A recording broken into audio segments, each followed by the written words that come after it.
All right, so today we're going to have some discussions about fatherhood and balance, being a provider for your family, being in real estate, and how you try and strike that balance of, how to do it. Because people watching this are, they've got kids and they're like, hey, am I doing the right things? Am I doing the wrong things? And honestly, I think the best way to learn is learning from other people's mistakes. So, take it, Michael. What do you think?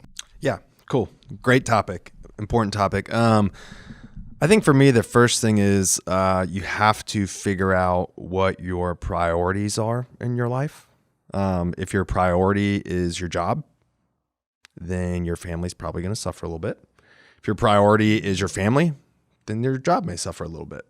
But I think you got to figure out what your priority is. For instance, my priority is going to be my family, my wife and kids. And, when we had kids, that meant that my work schedule had to come second in some instances. I may have to shift things around because I want to be home at a certain time so I can see my kids or pick them up from daycare and be able to be with them for, the time that I have them during the day.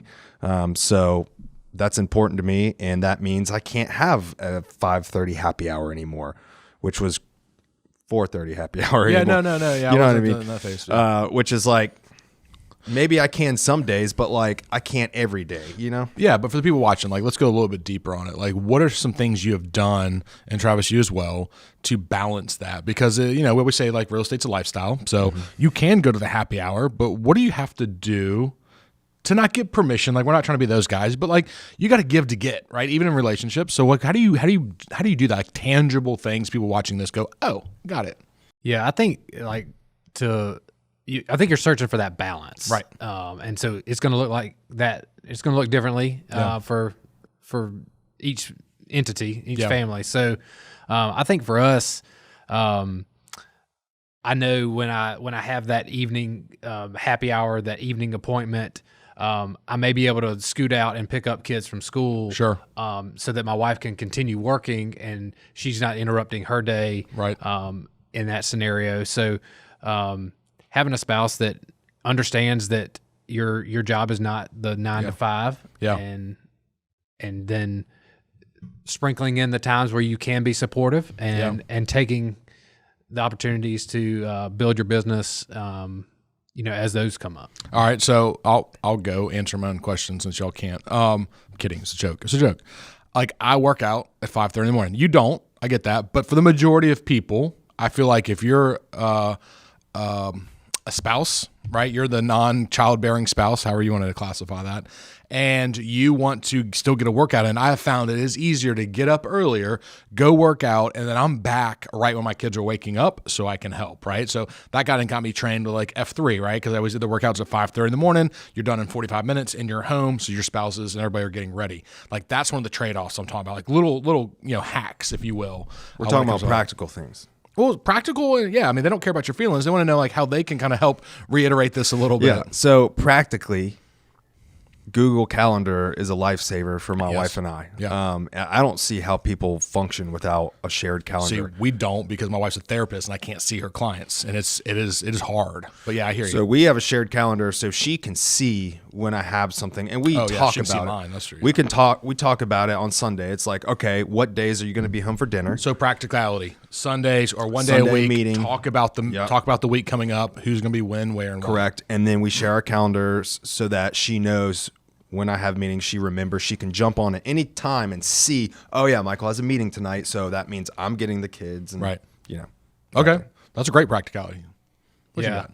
I mean, we seems like a lot of times, communication is key. So, of course, just kind of text messages throughout our day of what does that scenario look like? We kind of have an idea when we leave the house, but right. If something comes up in my day and I'm where she, in her back of her mind, hey, he's getting the kids today. Yeah. It may have to pivot, being flexible is a key. But sure. Okay, I'll bite. I got another one. So mine, when we first had our first kid, was I had 2 nights a week I knew I could be late, right? meaning like I try to do listing appointments on those days. So it's Tuesdays and Thursdays. Those are my late days. So my alarm would go off at like 5:30 and say, go home. And then my other nights, because back in the day it was a little different, but like it would go to 8 sometimes because I was doing listing appointments with everybody. And so she knew that, hey, on Tuesdays and Thursdays are my late days, but for my scheduling purposes, hey, you want a listing appointment at night? Awesome. It's going to be on a Tuesday. And then on Fridays, I tried to be done. Not done, but I wouldn't do appointments after the kids got out of school in case we wanted to have a kind of a quick trip out of town. We could get on the road, and I wasn't doing a listing appointment at 7 p.m. Yeah, that's great. I think for us, this goes into just like practicality stuff from the home, but like I think sharing responsibility is big for us because it's like, I think in the past, it seems like, dad's at work, he comes home, mom's cooking dinner, right. Mom's cleaning dishes, dad's in a lot.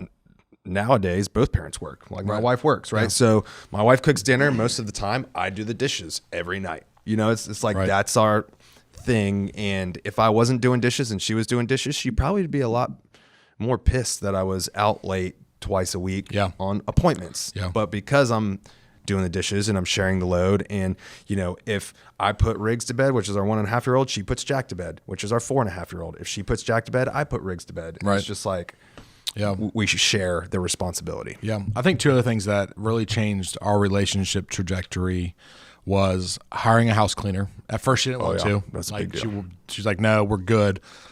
I was like, I'm not doing this. I'm not spending my Saturday doing this, right? Like I'm working too hard to do this. And then the second thing was, it's 2 actually, 3. I do dry cleaning. I used to try and do like the wrinkle-free shirts. No. Like it's dry cleaning. I drop the bag in my office. They pick it up. And the third one, obviously, is not something I like having done for me, but it's yard maintenance. I love doing my own yard. Like I love it. It feels good to me, but I always can't get to it, right? Because weekends, kid stuff, sporting events, flipping houses, whatever it might be, those 3 things right there have literally probably saved my marriage. We don't do this, but groceries delivered to the house is another one I know a lot of people use because that's another fight. Like it's Sunday, who's going to the grocery store? And we're all like, no. Not it. And so I think it has helped. Yeah. We do after church on Sundays, we go straight to Trader Joe's with our kids. Oh, God bless you. We grocery shop. We can get it done in 35 minutes. And it's like a outing for our family. We actually enjoy it now. The kids like it too. Dude, I would run over everybody in that parking lot. Trader Joe's parking lot. A lot of people. Hard. Yeah. Our church service luckily is at 9 a.m. So we get there a little early. Gotcha. Yeah, I think you bring up a good point about giving up some of those tasks at home. Where I found myself now, I've hired that lawn care service. We've got a house cleaner that comes not very frequently, but enough to give us a break, and we're not spending half a day on the weekend because we do, both me and my wife, we enjoy spending time with our kids, and they're young. They're not young forever, so we want those weekend times where we're not typically focused on work to be enjoyable with our kids, and we try to manage the house throughout the week. There's dishes to be done and playrooms to clean up and all that, but getting somebody else to do those tasks that can put time back on your plate is key. Absolutely. I'll say also, like, a lot of agents have to show on the weekends, right? And that could be a big issue with families. And one thing that I do is, if your kids still nap, if they're young enough, I always would schedule my appointments, if possible, during nap time. So it's like my wife can actually take a break at the house, and it doesn't have to handle the kids alone. And then I'm out showing, and I'm kind of sacrificing my break to work. But that I think she appreciates that. Right. That's a good point. And then I try my best to do like one or the other, like a Saturday or Sunday, not both. Right. So that I do have a full day to be with the kids and hang out. Yeah. So flip it just a little bit to school age kids, right? So extracurricular activities, some things I've been doing recently, and I've not written the book on this by any means, but I try and take my kids to school when I can. They go early, so that gets me in the office a little bit earlier, but I'm also helping out. So same thing with like dishes. It's one gets the kids ready, one gets out the door, and we go. And then 2, I found, because my kids are doing all kinds of stuff, we always told them they can only do one thing after school once, and it's like 5. But typically it's, hey, she'll take them, I'll pick them up. So it allows me to work a little bit later, but not feel guilty because I don't want to go all the way home and come back out. So if I'm picking up Harper at 5:45, I'll swing through, or 6:25 or 6:50 or whatever it might be. So having that tag team has been helpful too. But yeah, it's just little stuff like that. So to wrap it up, tangibility, communication, right? Talk the week through, know where each other's going to be. Calendars. Like I said, I try and identify your late nights if you can do that, so that way the other one knows. Hiring out services that takes some of the burden off the other person, or take the burden off the relationship. 100%. And yeah, I think calendars come down to it. So it's communication. What was the last thing we just talked about? Snap time? Oh, basically being strategic with your working times. Yeah, absolutely. Cool. All right. Well, that wraps up how we handle the conversations and how we can have a little bit of pro tips when it comes to having kids and kind of make the home life a little bit better. So it's a little stressful out there. So hope you enjoyed this. We've got other videos coming out on parenting and real estate. Not that we're God's gift to it. It's just we've got a little bit of experience in it. We've got, I don't know, a couple kids between us. So not between us, but collectively. So yeah, keep checking back. We've got some good stuff coming at you.